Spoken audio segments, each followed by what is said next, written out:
오늘 우리에게 주시는 하나님의 말씀 보시겠습니다. 고린도전서 15장 10절에 있는 말씀, 한 절에 있는 말씀 우리 한 목소리로 합독하겠습니다. 그러나 내가 나 된 것은 하나님의 은혜로 된 것이니 내게 주신 그의 은혜가 헛되지 아니하여 내가 모든 사도보다 더 많이 수고하였으나 내가 한 것이 아니요 오직 나와 함께 하신 하나님의 은혜로라. 아멘. 기도하겠습니다. 주님, 우리의 삶 가운데 어떤 일을 만나더라도 좌로나 우로나 치우치지 말고 주님이 주신 은혜를 붙잡고 아름답게 항해를 잘 마칠 수 있도록 하나님 역사하여 주시옵소서. 오늘도 저희들의 마음의 문을 활짝 엽니다. 주님, 우리 안에 오시옵소서. 사랑하는 성도들에게 은혜를 주시기를 원합니다.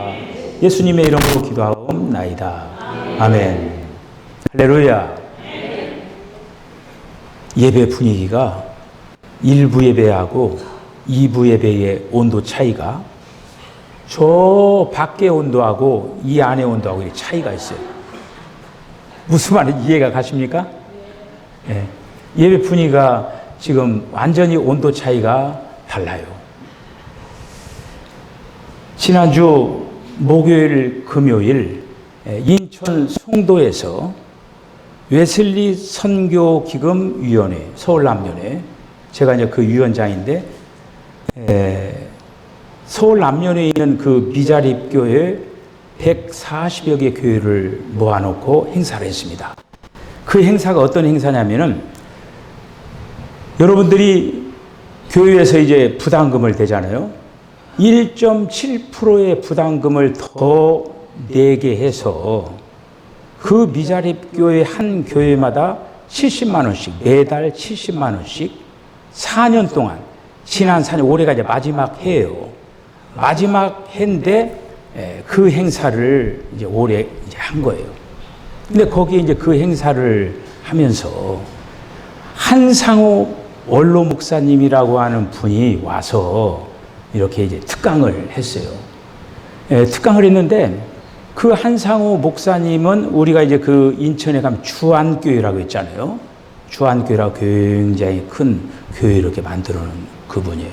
근데 그분이 교회를 딱 강화에서 한 번, 주안교회 두 번째 이렇게 이제 그 목회를 끝낸 거예요. 근데 자기가 첫 목회에 나갔을 때 강화에서에 있었던 이 얘기를 이렇게 이제 하시는데 그 강화에 가서 그분이 하신 일 중에 정말 큰 일이 뭐냐면 교회를 통합하는 일이었어요. 근데 그 교회가 지금 몇 년 됐느냐? 120주년을 보냈다고 하는 거예요. 근데 그게 강화 동지방인데 강화 동지방에서 지금 첫 번째, 두 번째 왔다 갔다 이렇게 한다 이거예요.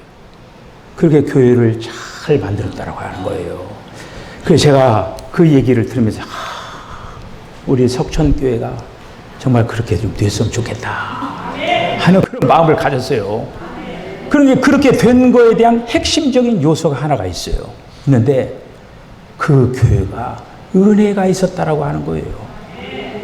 그 한상호 목사님이 그 교회 가서 목회를 하는데 그 교회에 후천적으로 소경된 권사님이 계셨다라고 해요. 그런데 120년이니까 얼마나 많은 목회자들이 그 교회에서 목회를 했겠어요. 그런데 이 한상호 목사님이 가셔가지고 그 권사님을 병원에 데리고 왔어요. 안과를 데리고 간 거예요. 여러분, 눈이 고쳐졌겠어요? 안 고쳐졌겠어요? 안 고쳐졌어요. 안 고쳐졌어요. 그런데 올해 이제 120주년인데 그 교회에 얼마나 많은 목회자들이 왔다 갔다 했겠어요? 그런데 그 한상호 목사님 병원에 한번 데리고 간 거, 그거 다른 거 하지도 않았는데 병원에 한번 데려와가지고 그 권사님 눈 상태를 보면서 어떻게 뭐 할 수 있는 건가, 그거 체크해 준 거예요. 그런데 그 권사님이 그것이 은혜가 된 거예요. 그들이 너무너무 감사하고 그래서 가족들이 다 구원이 된 거예요. 그 집 딸이 하나 있는데 그 딸이 이제 이쪽으로 이제 이쪽 주안교회로 와가지고 부목사로 있는데 30살 때 돼요, 그때. 그런데 이제 강화 그 교회에서 목사님, 저희 딸이 결혼을 하는데 주례를 좀 서주세요. 그 주례를 30살에 주례를 섰다 이거예요. 30살에. 제가 이제 감동이 된 건 뭐냐면은 병원 한번 데려간 그건데 사람이 한 행동 그건데 그 권사님은 평생의 날 동안에 잊지 않고 그것을 통해서 아름다운 자국들이 나왔다라고 하는 거예요. 이번에 이제 연합집회 강화에서 불러가지고 한상우 목사님이 가셨다 이거예요. 가서 그때 그 얘기를 한 거예요. 그런데 그 집회에 참여한 성도 가운데 그때 이제 결혼한 그 부부 얘기를 하니까 그 이야기가 목사님 저예요 하고 손을 들더라 이거예요. 그런데 벌써 50대 중반이 된 중년 여인이 되어가지고 손을 들더라고 하는 거예요. 오늘 제가 사실 1부 예배 참석하느라 이 얘기 안 들은 거지, 못 들은 거죠. 제가 지금 2부 예배니까 이게 넉넉하게 하느라고 지금 제가 이렇게 얘기를 하는 거예요. 오늘 우리 사랑하는 석천교회 성도들이 은혜를 알았으면 좋겠다 라고 하는 생각을 가지고 오늘 제가 여러분들을 은혜의 장으로 한번 초대를 하겠습니다. 잘 따라오시면서 조금 전에 어떤 권사님은 목사님이 병원에 한번 데려간 것이 정말로 잊지 못할 그런 사건이 되어가지고 그렇게 아름다운 신앙의 경주를 했는데 오늘 여러분들이 하나님의 은혜를 여러분들이 받아들이시기 바랍니다. 자, 한번 따라가 보세요. 우리가 살아가는 이 현대 사회에서 가장 강력한 그런 어떤 종교들이 있어요. 그 종교들이 있는데 기독교도 있고 천주교도 있고 불교도 있고 여러 가지 그 종교들이 이렇게 있어요. 있는데 정말 그보다 더욱더 강력한 종교가 뭐냐? 능력주의라고 하는 종교예요. 능력주의라고 하는 종교. 우리는 태어나는 순간부터 내가 노력한 만큼 보상을 받는다. 나의 가치는 나의 성취로 증명된다. 그렇게 하면서 그걸 위하여서 아침부터 저녁까지 동분서주하면서 그것을 이루기 위하여서 땀과 노력을 아끼지 않고 달려가는 거예요. 거대한 자기 증명의 쳇바퀴 속에서 우리는 지금 극심한 피로와 거기에서 힘들어가지고 번아웃된 그런 어떤 삶을 무가치하게 삶을 살아가고 있다고 하는 것이죠. 오늘 사도 바울은 우리가 이제 그림 그리면 캔버스가 이렇게 있잖아요. 착 캔버스 위에다가 두 글자의 단어를 탁 쓰는 거예요. 그 단어가 뭐냐? 은혜. 은혜라고 하는 단어를 탁 썼습니다. 우리 에베소서 2장 8절 한번 읽어보겠습니다. 너희는 그 은혜에 의하여 믿음으로 말미암아 구원을 받았으니 이것은 너희에게서 난 것이 아니요 하나님의 선물이라. 할렐루야. 은혜는 하나님의 선물입니다. 오늘 여러분 찬송가 불렀던 305장 옛날 찬송으로 405장 많이 부르셨죠? 그거 부르면서 눈물도 많이 흘리셨죠? 나 같은 죄인 살리신 그 찬송을 작사한 존 뉴턴의 삶을 여러분들 잘 아실 줄로 압니다. 그는 본래 잔혹한 노예선의 선장이었습니다. 끔찍한 그런 죄악과 탐욕의 밑바닥을 뒹굴면서 아프리카 흑인들을 물건처럼 사고 파는 그런 노예상이었어요. 그런데 그가 어느 날 이제 다시 노예들을 다 배에다 싣고 항해하던 중에 큰 풍랑을 만나가지고 죽을 고비를 넘기는 거예요. 극적으로 살아나게 됐어요. 극적으로 근데 하나님을 만나게 된 거예요. 그러면서 그가 극적으로 또 인생의 전환을 한 거예요. 노예상, 노예를 판매하는 업자가 이제는 하나님의 복음을 전하는 전달자가 되었다라고 하는 거예요. 그가 회심한 후에 어떻게 되냐면은 영국의 성공회의 사제가 됐습니다. 그래서 평생을 할 동안에 하나님께서 주신 그 은혜를 생각하면서 평생 할 동안에 이제 하나님의 그 종으로서 헌신했다라고. 여러분, 여기 연로하신 우리 사랑하는 성도들이 있는데 여러분 어떻습니까? 저도 요즘 이제 자꾸 안 하던 짓을 해요. 예전에 없었던 짓이 나오는 거예요.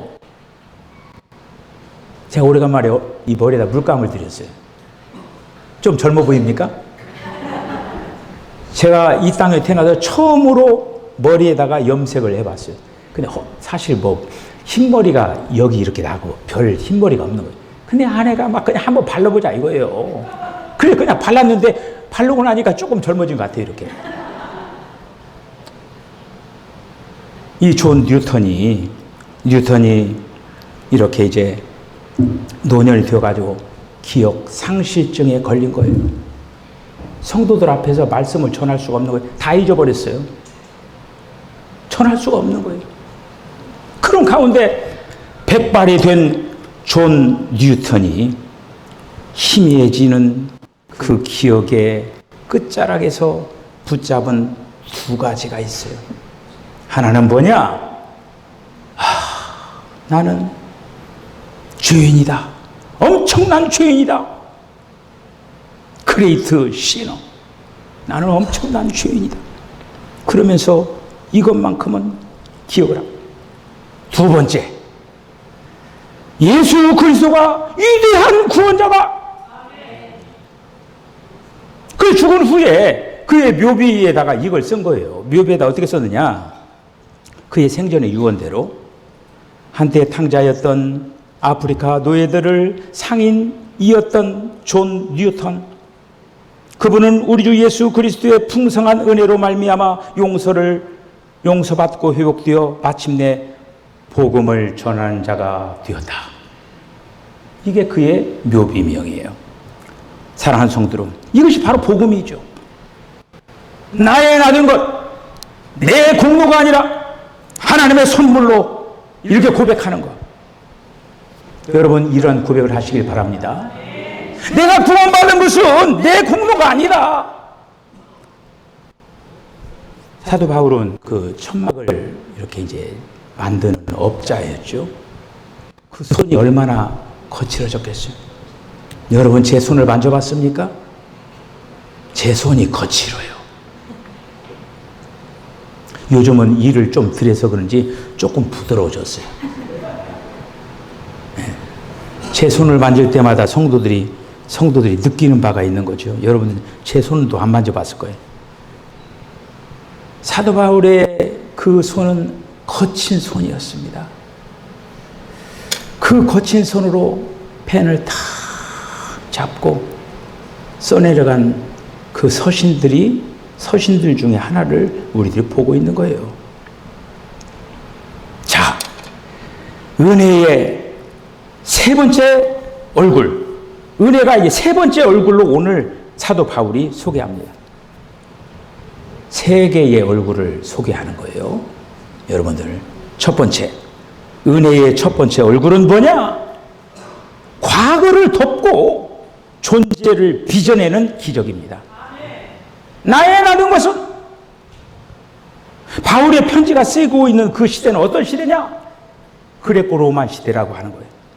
사회적으로 철저하게 후견인, 수혜자가 이런 어떤 거래 사회였습니다. 누군가 나에게 호의를 베풀면 나는 반드시 그에 합당한 충성과 노동으로 갚아야만 하는 암묵적인 그런 어떤 계약 관계가 있는 그 시대가 바로 그 시대예요. 세상에 공짜가 없는 거죠. 그래서 우리 옛 속담에 그런 얘기 있잖아요. 은혜를 모르는 사람은 뭐라고요? 여러분 그 속담도 모르셔요? 은혜를 모르는 사람은 짐승보다 못하다. 이건 속담이에요. 아이고 속담이에요. 그러면 그걸 생각하면은 은혜를 짐승도 안다라고 하는 거예요. 짐승도 은혜를 아는데 인간이 은혜를 모르니까 짐승만 못하다라고 하는 거예요. 자, 세상에서 흘러가는 그런 이익이에요. 그러나 오늘 사도 바울은 10절에서 보면은 그런 어떤 세상의 어떤 법칙을 산산조각 내면서 충격적인 선언을 하는 거예요. 그러나 나의 낮은 것은 하나님의 은혜로 된 것이다. 이렇게 얘기하는 거예요. 할렐루야. 여러분 이런 고백을 하는 저와 여러분 되어주시길 바랍니다. 바울은 헬라어 원어에 자신이라고 하는 그 존재를 얘기하면서 에이미라고 하는 그런 어떤 원어를 사용해서 에이미. 호렙산에서 모세가 떨기나무 아래서 하나님을 만나잖아요. 떨기나무 막 타면서 이제 하니까 누굽니까? 그러잖아요. 이제 모세가 I am that I am. 나는 스스로 있는 자다. 이렇게 하면 여호와라고 하는 이름이 나오잖아요. 여호와라고 하는 이름이. 자, 그런데 그 흐름과 에임이라고 하는 흐름이 지금 같은 흐름에서 지금 쓰여지고 있다고 하는 것이죠. 사도 바울이 사도 바울 된 것은 바로 위로부터 오는 그 은혜 때문에 사도가 자기가 됐다고 하는 거예요. 다 자기가 쌓은 어떤 그걸로 인해서 된 게 아니라 위로부터 주시는 은혜로 자기가 됐다라고 하는 거예요. 왜 바울은 이토록 감격에 겨워가지고 자신의 존재를 은혜, 그걸 고백하고 있는가? 여러분, 10절 앞에 뭐가 있을까요? 9절이 있죠. 그래서 여러분도 어렵지도 않은데 이렇게 대답을 못 하셔요. 예. 아니, 10절이 있으니까 앞에 9절이 있잖아요. 예. 제가 이렇게 엉뚱땡뚱한 질문을 할 때가 있어요. 그럼 얼른 여러분 정신 차리고 따라오시기 바랍니다. 다시 한번 10절 앞에 뭐가 있어요? 9절이요. 9절. 예. 9절 앞에 뭐냐면은 자신이 아주 끔찍한 그 과거를 얘기하는 거예요. 9절에서. 나는 사도 중에 가장 작은 자라. 나는 하나님의 교회를 박해하였으므로 사도라 칭함을 받기를 감당하지 못하노라. 교회를 박해하는 그런 핍박자였다고 하는 거예요. 교회에 대해서 무슨 짓을 했다고 하는 거예요. 사도 바울이 눈물을 감으면은 돌에 맞아 죽어가는 스데반이 떠오르는 거예요. 뿐만 아니라 다메섹 도상을 넘어가면서 믿는 이들을 잡기 위하여서 다메섹으로 막 그냥 율법의 열심으로 막 달려가는데 부활하신 주님이 나타나셨어요. 부활하신 주님이 나타나가지고 거기에서 바울에게 은혜를 베풀어 주신 거죠. 디모데전서 1장 13절 14절 한번 읽어보죠. 시작. 내가 전에는 비방자요 박해자요 포행자였으나 도리어 긍휼을 입은 것은 내가 믿지 아니할 때에 알지 못하고 행하였습니다. 우리 주의 은혜가 그리스도 예수 안에 있는 믿음과 사랑과 함께 넘치도록 풍성하였도다. 할렐루야. 네, 여러분, 우리 교회가 이제 통합을 했는데 그 은혜 교회, 우리 성도들, 은혜가 뭡니까? 은혜가 뭐라고 여러분들 정립하고 있습니까? 은혜, 하나님의 은혜, 카리스라고 하는 말이에요. 카리스. 우리의 끔찍한 과거와 절망적인 자격 없음을 향해서 폭포수처럼 쏟아지는 하나님의 주권적인 호의. 원어적으로 이 카리스는 그냥 단순히 불쌍히 여김을 넘어 사망을 이기고 영적 반전을 창조해내는 핵폭탄 같은 전투적인 능력, 이것을 내포하고 있는 거예요. 다메섹 도상에서 예수 그리스도는 바울의 죄를 묻지 않았습니다. 정죄의 칼을 들지 않았어요. 정죄의 칼을 드는 대신에 주님의 십자가의 피로 바울을 덮어버렸어요. 할렐루야! 네. 압도적인 카리스로 바울을 덮어버렸어요. 자격 없는 파괴자, 하나님의 무조건적인 그런 수용을 통해서, 여러분, 하나님의 관심이 어디 있을까요? 하나님이 지금 뭐 하기를 원하시는 목적이 뭐예요? 목적이. 우리 속정기 성도들 한번 대답해 보세요. 하나님의 목적이 뭐예요? 교회를 세우는 거죠. 교회를 세우는 거예요. 하나님의 목적은 교회를 세우는 거예요. 하나님께서는 이 교회를 세우기 위해서 마지막 사도 바울을 택한 거예요. 교회에 대한 이상을 준 거예요.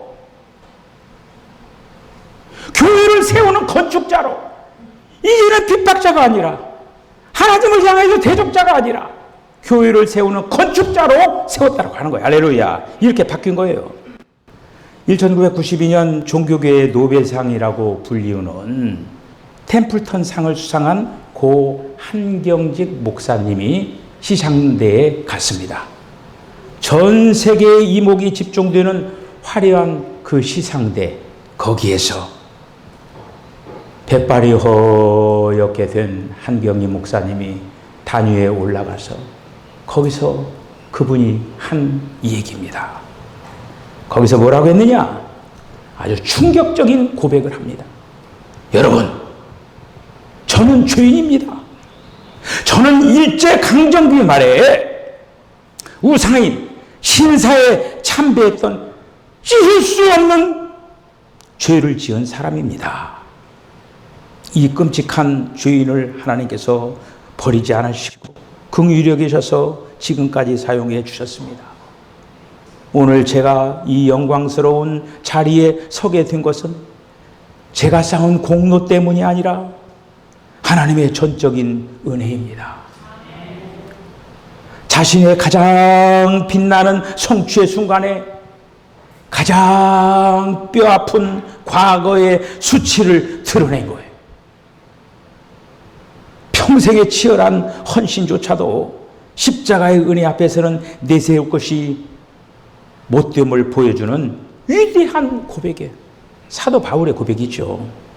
사랑하는 성도 여러분, 우리는 나의 낮은 것은 오직 하나님의 은혜입니다. 이런 고백을 하는 저와 여러분 되어주시기 바랍니다. 두 번째, 은혜의 두 번째 얼굴은 뭐냐? 은혜가 낳은 기적의 동력입니다. 내가 더 수고 많이 하였을 때, 내가 더 많이 수고했을 때, 은혜의 두 번째 얼굴은 우리를 멈춰서게 하는 게 아니에요. 은혜를 받은 사람은 멈추면 안 된다고 하는 거예요. 더 힘차게 나가야 된다고 하는 거예요. 가장 맹렬하게 일하는 동력이 그 은혜 안에 있다고 하는 거예요. 우리는 이 은혜를 되살려야 돼요. 모든 것이 다 하나님의 은혜이고 내 공로가 없다면 왜 굳이 열심히 합니까? 이런 어떤 얘기를 할 수가 있어요. 실제로 초대교회에 펠라기우스라고 하는 그 사람이 있는데 그렇게 생각을 했습니다. 그는 인간적인 어떤 도덕적 노력이나 의지를 강조하고 인간이 스스로 구원에 이를 수 있다고 주장을 한 거예요. 이 펠라기우스가. 그러나 어거스틴은 그렇게 안 했어요. 인간의 의지가 얼마나 철저하게 타락했는지 어거스틴은 알았어요. 하나님의 은혜를 먼저 주시지 않으면 우리는 단 한 걸음도 우리는 선을 행할 수가 없다. 이렇게 얘기한 거예요. 그래서 은혜의 교리를 사수한 거예요. 솔라 그리티아. 사도 바울의 삶 전체가 값싼 은혜주의에 대한 강력한 반증입니다. 그래서 바울은 10절 중반부에 이렇게 외치는 거예요. 내게 주신 은혜, 내게 주신 그의 은혜가 헛되지 아니하며 내가 모든 사도보다 더 많이 수고하였다. 이렇게 얘기하는 거예요. 빌립보서 2장 13절 한번 읽어보세요. 시작. 너희 안에서 행하시는 이는 하나님이시니 자기의 기쁘신 뜻을 위하여 너희에게 소원을 두고 행하게 하시나니 너희 안에 행하시는 이가 누구라고요? 아우, 그렇죠. 우리 안에 행하시는 이가 하나님이시라고 하는 거예요. 사도 바울이 행하시는 이가 하나님이시라고 하는 거예요. 하나님이 왔다라고 하는 거예요. 사도 바울이 수고하였으되 사용한 단어가 코피아노라고 하는 말이에요. 근데 제가 이렇게 원어를 쓰고 그러면 여러분이 빨리 잊어버려도 돼요. 그거 기억 안 해도 돼요. 저도 설교자도 저 오늘 코피아노 얘기지만은 목사님 그 수고하였으되 원어가 뭐예요? 그렇게 묻지 마세요. 여기 당장 잊어버릴 거예요. 오늘 제가 설교하고 나서. 그런데 그 속에 있는 뜻을 한번 보자라고 하는 거예요. 코피아노. 그 뜻 속에 뭐냐? 이건 단순히 땀 흘리고 일한다는 얘기가 아니에요. 원어적으로 그 속에 뭐가 있냐면은 때리다, 가슴을 치다 이런 단어들이 어떤 유래가 있는 거예요. 그러니까 이건 뭐냐면 누군가에게 두들겨 맞은 거예요. 두들겨 맞고 온 몸의 뼈마디가 쑤시고 생명력과 에너지가 밑바닥까지 그냥 내려앉아가지고 기진박진한 상태. 이게 바로 수고했을 때예요. 코피아노. 내게 주신 은혜가 헛되지 않는다라고 얘기하는 거예요. 은혜는 결코 빈 껍데기가 아니에요. 은혜는 증발하지 않습니다. 증발하지 않는 거예요. 증발성이 없는 거예요. 증발한다라고 하면 그건 참된 은혜가 아니에요. 참된 은혜는 우리 심령에 떨어지면 어떻게 되느냐? 그 떨어진 은혜를 통해서 우리의 마음이 기경이 되고 우리의 자신 안에서 생명의 역사가 일어나는 거예요. 주님을 향하여서 열정이 일어나게 되는 거예요. 은혜는 이런 역사가 일어나는 거예요. 세 번째, 은혜의 세 번째 얼굴.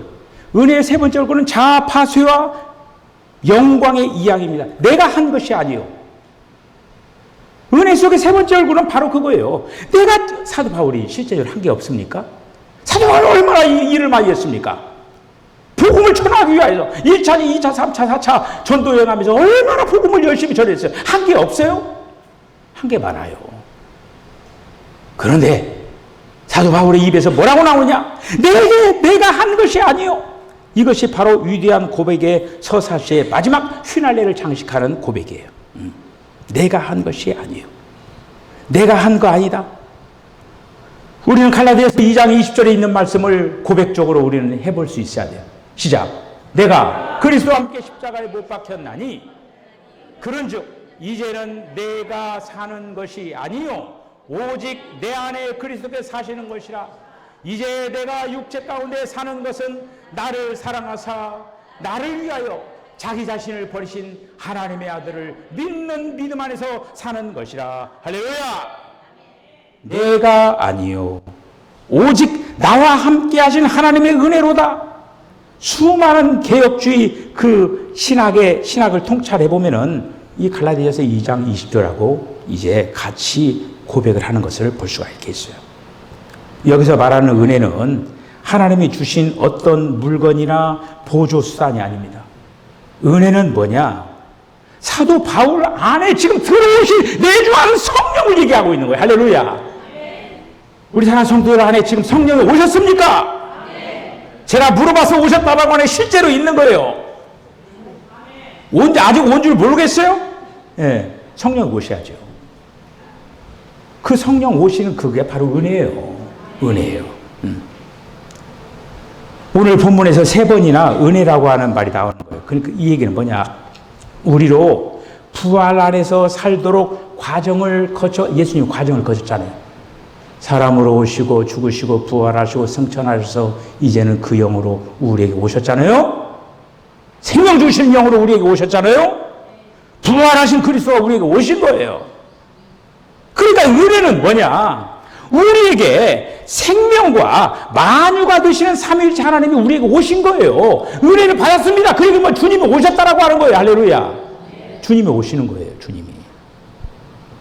죄인 중에 교수인 다소의 사울이 다른 사람들보다 더 많이 수고한 사도 중에 사도가 된 것은 뭐냐? 은혜예요. 이 은혜. 주님이 오신 거예요.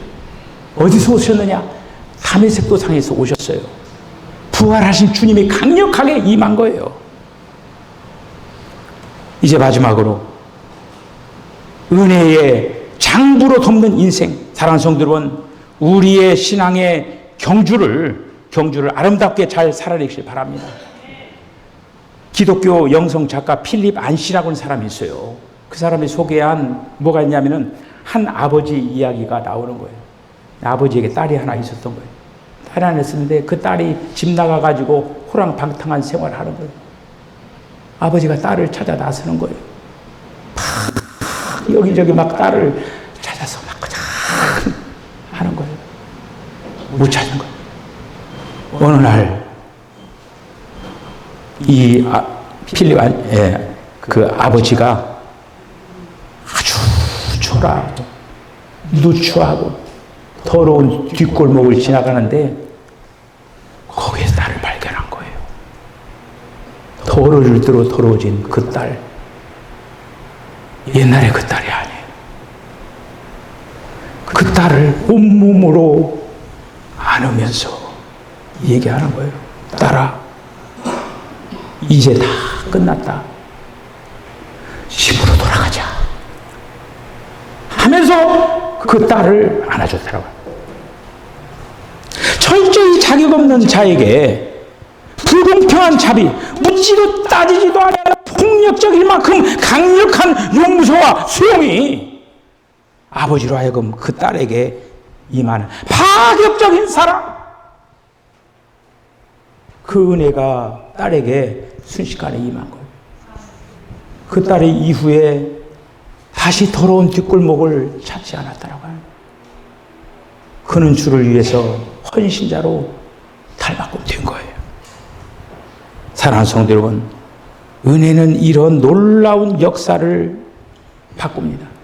여러분, 여러분의 과거에 그 어떤 걸로 인하여서 여러분 힘들어하지 마시기 바랍니다. 은혜를 받으면 이 모든 것들이 다 해소가 되는 거예요. 얘는 새롭게 달려갈 수가 있는 거예요. 우리 사는 석천교회 온 성도들이 내가 사는 것은 주님의 은혜라. 나의 나된 것은 주님의 은혜라. 이렇게 고백하는. 다시 한번 여러분 은혜를 확인하고 다시 한번 그 은혜를 받고 앞으로 주님 부르시는 날까지 그 은혜를 붙잡고 잘 달려나가는 승리자들이 다 되어주시기를 주의 이름으로 간절히 축복합니다. 기도하겠습니다. 주님, 은혜 주셨습니다. 은혜 받았습니다. 주님 오셨습니다. 이제는 주님을 사랑하게 하여 주시옵소서. 예수님의 이름으로 기도하옵나이다. 아멘. 지금은 우리 주님 예수 그리스도의 거룩하신 은혜와 하나님 아버지의 극진하신 사랑과 성령의 감동 감화 교통하심이 주신 은혜, 오신 주님 붙들고 끝까지 승리하는 삶을 살아가도록 결단하는 우리 사랑하는 성도들의 심령과 가정과 기업과 저들의 삶 가운데 지금으로부터 영원까지 함께 하시기를 간절히 축원하옵나이다. 아멘.